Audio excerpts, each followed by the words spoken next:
예, 오늘 주시는 말씀은 베드로전서 4장 12절에서 19절 말씀입니다.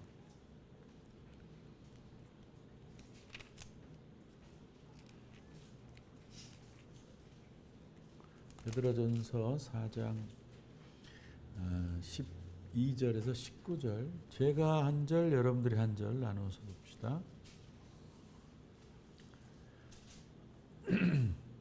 사랑하는 자들아, 너희를 연단하려고 오는 불시험을 이상한 일 당하는 것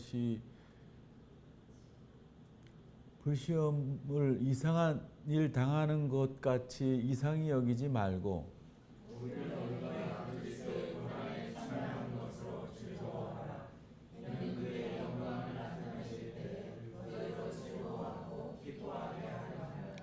너희가 그리스도의 이름으로 치욕을 당하면 복 있는 자로다. 영광의 영 곧 하나님의 영이 너희 위에 계심이라.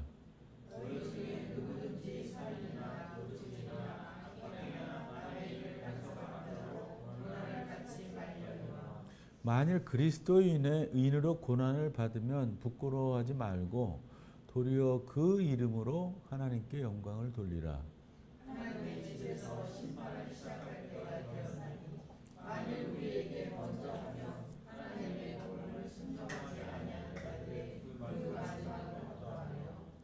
또 의인이 겨우 구원을 받으면 경건하지 아니한 자와 죄인은 어디에 서리요?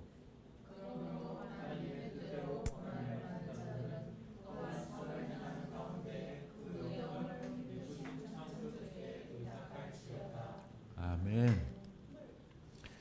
찬송가 207장을 같이 부릅시다.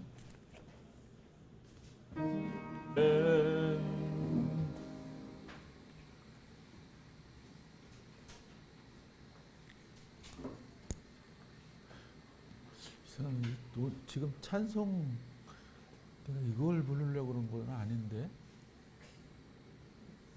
이게 나와서 내가 잘못 알려줬나?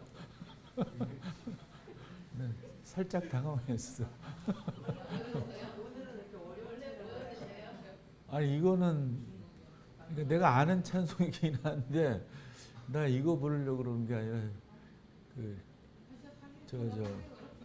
다른 거 부르려고 그랬었거든. 내가 잘못 문자를 했나. 그게 그럴 거야 아마. 우리 이 목사님은 실수를 잘 안 해서 내가 아마 잘못 친 것 같아요. 여봐, 잘못 쳤네 내가. 207장으로 207장이 아니고 고통의 멍에 벗으려고 그거 하려고 그랬거든요. 그 몇 장이지? 406장은 맞나? 그거 혹시 뭐 그거 보고 틀리지 않았나 보고. 이거는 406장은 맞는데 그 207장이 아닌데 왜 이렇게 했나요? 내가 미쳤었나 봐요 어젯밤에.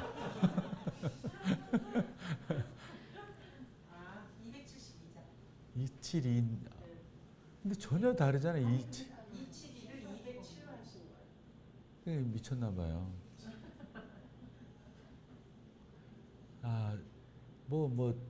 고난주간도 아니지만 오늘은 제가 이렇게 베드로전서를 묵상하다가 4장 12절 19절을 보면서 이번 주 설교는 요 본문을 갖고 해야 되겠다라고 생각해서 이렇게 말씀을 전하게 되었습니다.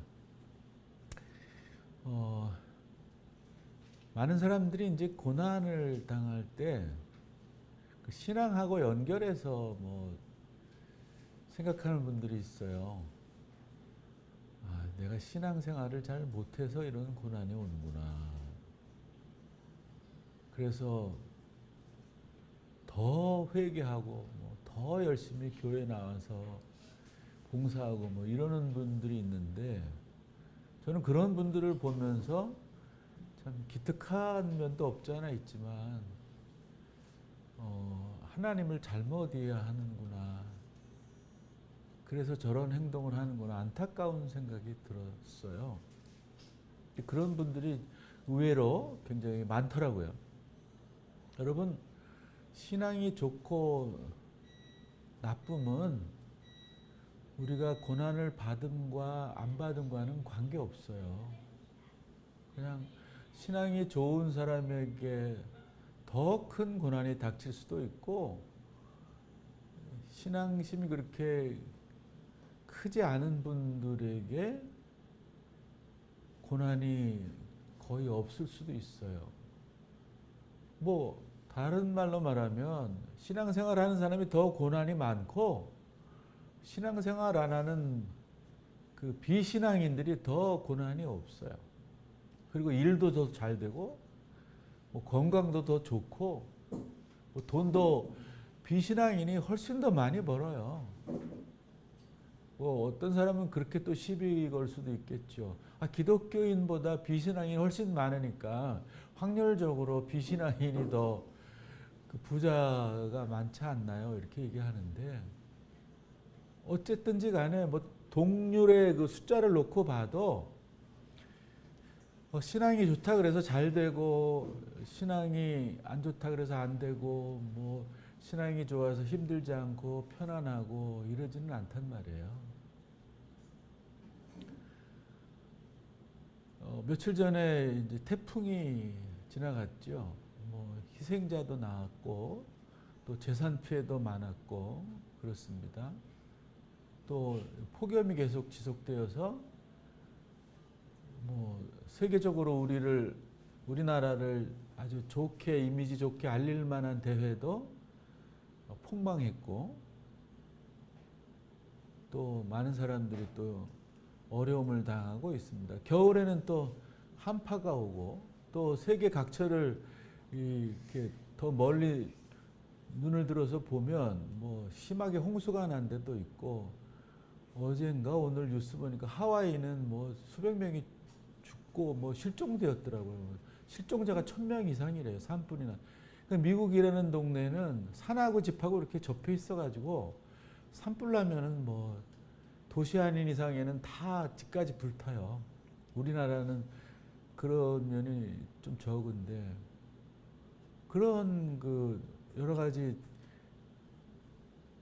사건, 사고가 주는 고통들을 이루 말할 수가 없습니다. 참 견디기 어렵죠. 우리에게 닥쳐지는 그 어려운 일들, 힘든 일들, 마음속이 너무 고통스럽고 견디기가 어렵고 일상생활을 할 수가 없습니다. 뭐 과거를 되돌아보면 저희 어린 시절에 뭐 대부분의 가정이 한 끼니 한 끼니 때우기도 어려웠던 그런 시절이에요. 우리 뭐 신집사님 시대는 더 어려웠겠지만, 우리 그 베이비 부모인 저희 세대는 굉장히 그 많은 형제자매 속에서 조금이라도 더 먹으려고 티격태격하고 막 그러고 살았단 말이죠. 그리고 요즘은 또 우리 베이비 부모가 낀 세대라고 그래가지고 열심히 부모님은 공양하고 우리 노후는 우리가 스스로 자립해야 되고 하는 그런 세대입니다. 열심히 봉사하고 우리는 봉사 못 받고 그런 세대이기 때문에 뭐 어쩌면 더 힘들 수 있어요. 뭐 지금 젊은 사람들도 많이 힘들지만 우리 그 베이비 부모 세대, 이제 노인이 돼가는 베이비 부모 세대도 많이 힘듭니다. 경제적으로 어려움을 겪습니다. 그리고 또 건강이 문제가 되지요. 뭐 건강이야 이제 젊고 늙고는 관계없이 오는 건데, 특히 젊은 사람이 큰 병에 걸려서 고칠 수 없다 그럴 때 본인 스스로도 그렇고 옆에 있는 가족들은 참담하기 그지없습니다. 참을 수 없는 슬픔과 고통이 밀려올 수밖에 없어요. 뭐 자녀나 배우자나 부모나 형제 자매, 친구나 이웃이나 이 교우들이 어떤 사건과 사고를 당해서 고통을 받을 때 우리는 참을 수 없는 고통의 눈물을 울부짖음을 할 수밖에 없습니다. 우리도 뭐 지난번에 그런 일을 겪었습니다. 얼마나 고통스러운 마음을 우리가 토로했습니까? 그렇죠? 뭐 본인이 한번 말로 다 할 거 없겠지만 같이 옆에 있는 우리 교우들도 너무 안 됐고 그래서 눈물도 흘리고 많이 마음 아파했지 않습니까? 지금 여러분들이 살고 있는 이 시간에 가장 고통스럽고 힘든 게 무엇인가요? 지금 여러분들은 무엇 때문에 힘드신가요? 그냥 인생은 힘든 거라고 누가 얘기를 하더라고요. 늘 흔들리는 꽃이라고, 늘 그 풍랑을 만나고 다니는 배라고 뭐 그러는 얘기를 들은 바가 있어요. 그리고 인생은 고해다, 고통의 바다다 뭐 이렇게 얘기하는데 그런 인생을 왜 살아야 되는지 모르겠다라는 생각이 들 때도 있어요. 아니 즐거움이 한 60% 되고 괴로움이 한 40% 되면 좋은데 괴로움이 70%고 즐거움이 한 30% 되는 것 같아요. 근데 또 인간이 합리적으로 생겨서 70%보다 30%를 더 크게 생각해가지고 이렇게 긍정적으로 이렇게 죽지 않고 사는 것 같아요. 오늘 베드로 사도의 말씀을 이제 생각해 보도록 하겠습니다. 베드로 사도는 아주 엉뚱한 말을 합니다. 좀 어이가 없는 말을 하는 거죠. 일반적으로 말할 때. 우리들이 당하는 어려운 고통들, 고난을 달게 받아라. 이렇게 달게 받아라. 기뻐하면서 이겨내라. 이렇게. 정말 불같이 뜨거운 우리를 태우는 아픔과 고통을 시련이 닥칠 때 울고 불고 소리 지르지 말고 웃어라, 기뻐하라 이렇게 얘기합니다. 이 말씀을 접하는 순간 야, 이런 말도 안 되는 말을 왜 하시지? 그런 생각이 들었어요. 아니 고통이 있으면 울어야지 어떻게 기뻐할 수 있을까? 응? 오히려 너희가 그리스도의 고난에 동참하여 하는 것으로 즐거워하라. 이는 그의 영광을 나타내실 때에 너희로 즐거워하고 기뻐하게 하려 함이라. 이것도 오해할 수 있어요. 아니 차후에 우리를 기쁘게 하시기 위해서 지금의 고통을 주시는 거야? 이거 장난치는 거 아니야? 뭐 이렇게 얘기할 수도 있어요. 근데 그건 아니겠죠. 어쨌든 이 베드로 사도의 말은 우리 같이 그냥 평범한 사람들에게는 불가능한 일입니다. 조그만 고통이 와도 막 소리 지르고 화를 내고 뭐 야단 법석을 쳐야 되는 게 인간인데 우리를 너무 크게 생각하는 것 같다 이런 생각이 들어요. 우리를 너무 도인처럼 생각하는 것 같다 이런 생각이 들어요. 베드로 사도가. 그 당시에 교인에게도 그렇고 지금도 똑같은 것 같아요.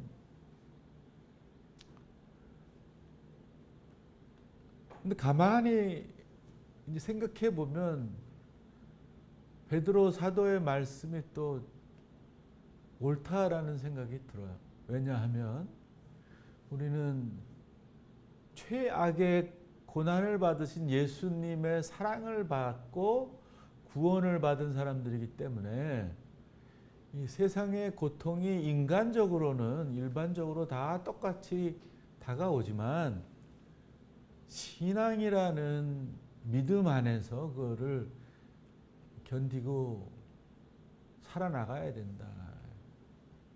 지난번에 우리 여러분 소연양 아는지 모르지만 소연양이 고통을 받았죠. 다리가 하나 없어졌어요. 멀쩡하게 뛰어다니던 소녀가 그래야 되나? 숙녀가 다리가 하나 없이 돼 버렸어요. 갑자기 사고. 그 얼마나 황당하고 말이 안 나오겠어요. 살맛이 나겠어요? 허벅지 이상까지 다 잘라냈는데.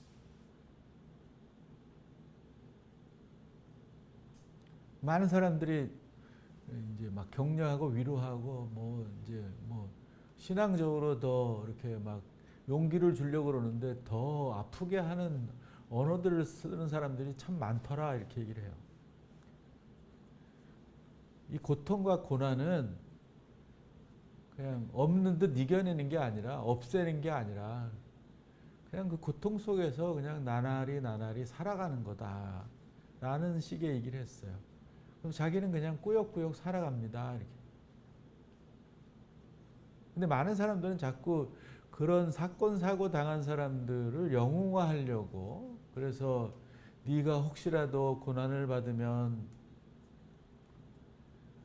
저 사람처럼 용기를 내어서 성공적 삶을 살아라 이렇게 얘기하는데 그것은 그리스도인은 안 했으면 좋겠어요. 그거는 경쟁 사회에서나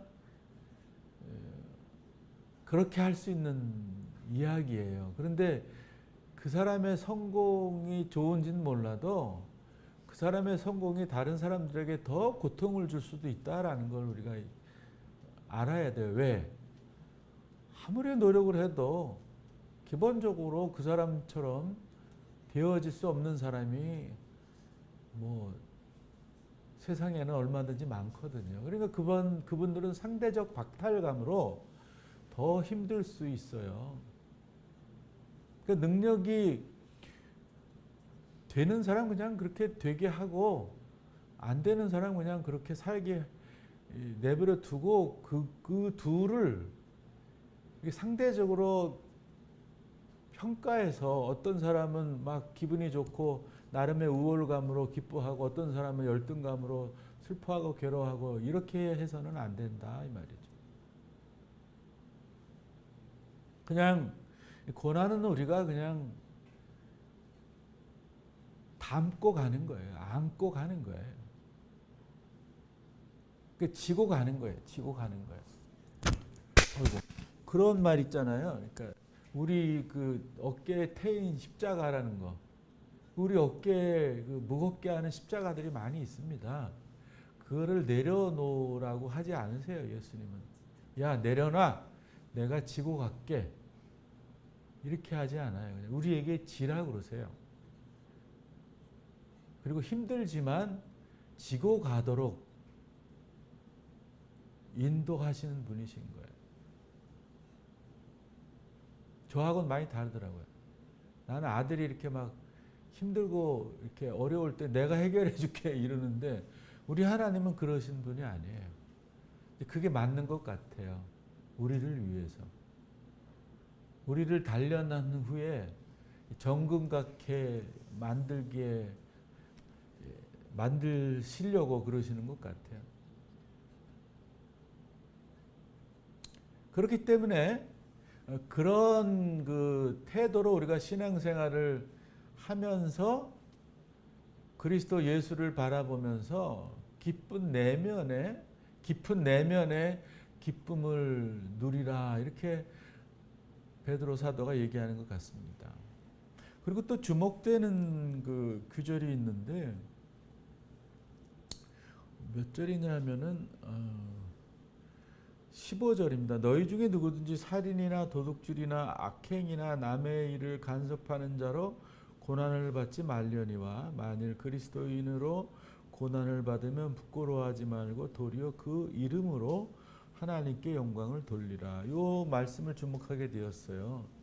이게 무슨 말씀이냐면은 우리 고난, 우리가 당하는 스스로의 고난을 뭐 넘어서는 거는 안고 가는 건 당연하지만 더 나아가서 우리 이웃들의 고난을 같이 안고 가야 된다라는 말씀을 하시는 것 같았어요. 다시 말하면 우리 고난도 지고 가지만 이웃들의 고난도 같이 함께 지고 가는 성도가 되어야 되겠다는 거죠. 사랑의 고난을 받고 정의의 고난을 받고 이웃을 위한 이타적인 고난에 참여하라, 이렇게 촉구하는 말씀으로 들렸습니다. 사실 우리는 너무 무관심하게 살아가고 있어요. 우리들의 이웃의 고난에 대해서 잠시 잠깐은 막 뭐 안타까워하지만 나하고 아무 관계가 없다고 바로 있습니다. 수년 전에 있었던 수많은 학생들과 사람들이 수장되어 죽은 그 세월호 사건도 다 잊어버리고, 어떤 분들은 너무 오래 그렇게 울고 먹는 거 아니야? 또 어떤 분은 더 악하게 돈 벌라고 저렇게 하는 거 아니야? 이렇게 하는 사람들이 있어요. 그 중에 기독교인들이 참 많더라고요. 기독교인이라고 할 수 없는 분들이라고 저는 봅니다. 그렇게 말하는 사람들은 적어도 기독교인이라고 할 수 없어요. 저는 예수를, 성경에서 말씀하는 예수를 믿는 사람들은 아니다. 자기 나름대로의 그리스도를 만들어서 믿는 사람들이지 성서에서 말하는 예수 그리스도를 믿는 사람들은 아니다, 이런 생각을 해요. 이태원에서 젊은이들이 졸지에 죽었어요. 그리고 또 아까 말씀드린 대로 먼 미국 땅이지만 1000명 이상이 실종이 되었습니다. 산불로. 그리고 죽은 사람도 많고. 그런 사람들에게, 그러니까 아프리카나 동남아에 또 우리나라에도 그 부정의의 문제로 인해서 고난을 받는 사람들이 한둘이 아니었어요. 지금도 그 고통에 시달리고 있는 사람들이 많아요. 저는 놀랐어요. 요즘은 이렇게 유튜브에 그런 게 많이 뜨더라고요. 이렇게 누구를 좋아하느냐. 내가 지난번에 우리 제자들 만났을 때 여배우 중에서 누구를 좋아하느냐 이럴 때 이영애를 좋아한다가 70% 가까이 되더라고요. 우리 도집사는 또 특이하게 다른 프로테지가 아주 적은 분을 좋아하더라고요. 제가 그 얘기를 하려는 것이 아니라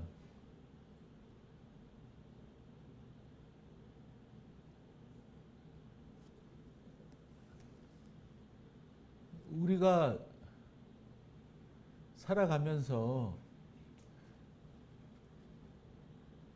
그런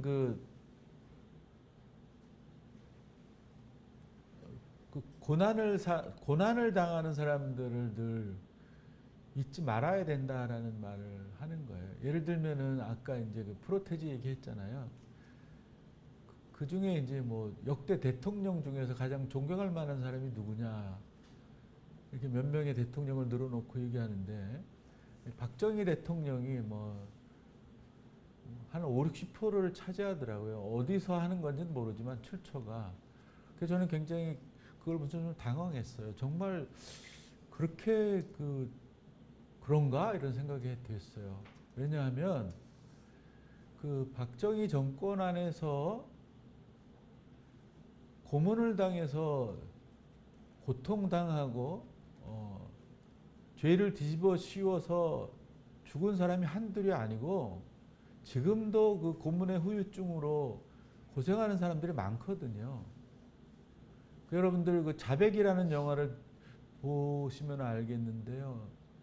그 서울대 일본 유학생 간첩단 사건을 조작해가지고 그 청년들을 고문해가지고 다 정신질환자를 만들거나 자살하게 하고 그랬어요. 그 자백이라는 영화가 그 사건을 토대로 한 영화인데 지금도 막 치를 떨더라고요. 그 인터뷰하는데 자기는 한국에 오기 싫다고.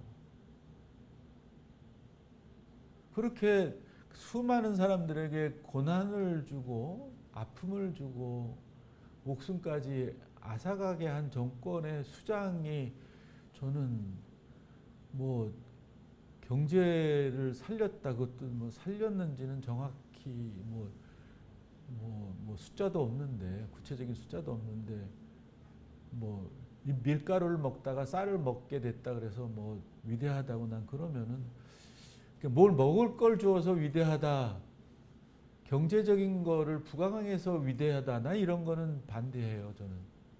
그러니까 많은 사람들을 고통 주면서 밥을 많이 줘서 훌륭하다 이거는 저는 동의할 수가 없어요.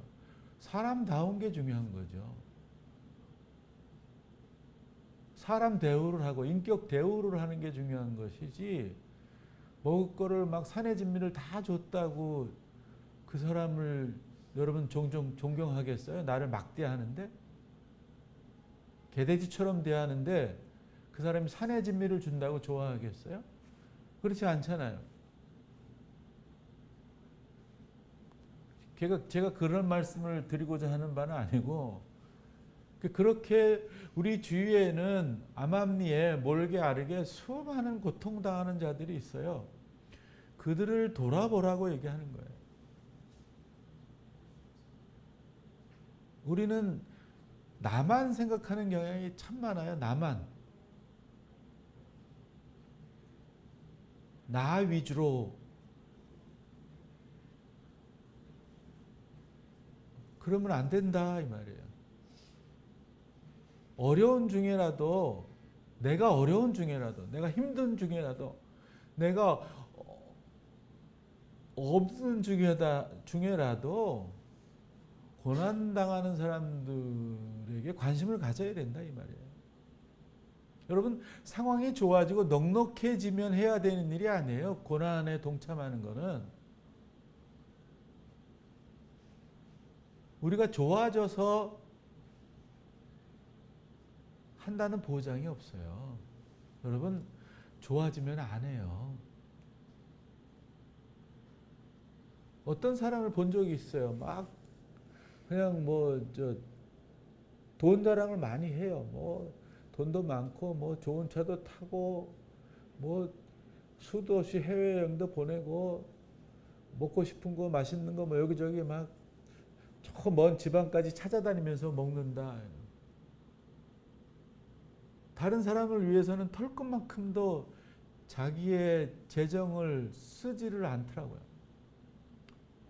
겉으로 말은 못했지만 속으로 네가 그리스도인이냐 이런 생각이 들더라고요.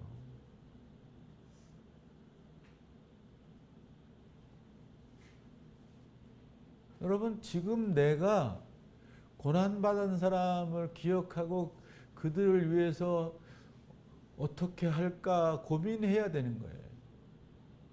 기독교인이 된다는 것은 그런 거예요. 교회에 나와서 한번 예배 드리고 뭐 귀에 듣기 좋은 설교 듣고 나가서 우리 목사님 설교 기똥차게 잘한다. 우리 교회 한번 와봐라. 뭐 이런 거 하는 게 아니에요.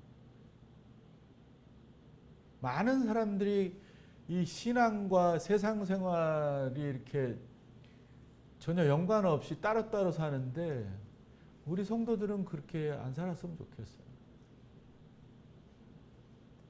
일관되게 가정에서나 교회에서나 사회에서나 일관성을 가지고 살았으면 좋겠어요. 그리고 19절을 보고 이제 말씀을 마치겠습니다. 그러므로 하나님의 뜻대로 고난을 받는 자들은 또한 선을 행하는 가운데 그 영혼을 미쁘신 창조주께 의탁할지어다. 그러니까 말씀드린 대로 이웃을 위한 사랑과 정의의 삶을 살면서 자발적인 그들을 위한 이 고난을 받으면서 하나님을 의지하라. 이게 무슨 말씀이냐면은 우리가 하나님을 의지하지 않으면 이 일은 못한다 이 말이에요. 나의 의지로 할 수는 없다 이 말이에요. 제가 누누이 강조하지만 하나님이 나를 사용해서 그렇게 하시게끔 하시기 위해서는 우리가 아주 적극적으로 주님을 의지해야 되는 거예요. 이 주님을 의지한다는 것은 늘 말씀을 떠나지 않아야 되는 거예요. 성경을 늘 내 앞에 두고 보고 읽고 듣고 깨닫고 감동받고 그것을 생활에 적용시켜야 된다 이 말입니다. 기도도 해야 돼요. 기도도. 정해진 시간에 기도 안 하면 그거 참 큰 문제인 거예요. 어찌 보면은 밥 안 먹고 건강하게 잘 사는 사람하고 똑같은 거예요. 여러분 밥 안 먹고 건강하게 살 수 있어요? 좋은 반찬에 밥을 아주 적절하게 잘 먹어야 건강식을 먹어야 건강해지잖아요. 마찬가지로 우리가 건강한 그리스도인이 되려면 그냥 줄창 나를 위한 간구기도, 내 자식을 위한 간구기도, 내 이웃을, 내 사업을 위한 간구기도는 접고 하나님과 깊이 교제하는 기도를 하셔야 돼요. 그래야 베드로 사도가 말씀하시는 미쁘신 창조주께 의탁하는 삶을 사는 우리가 될 수가 있어요. 그냥 뭐 아무것도 안 하고 가만히 있으면 의탁하는 게 아니에요. 의탁한다는 게 이제 헌신한다는 걸로 생각하시면 되네요. 커미트한 커밋. 나를 이렇게 빠뜨리는 거예요. 하나님께.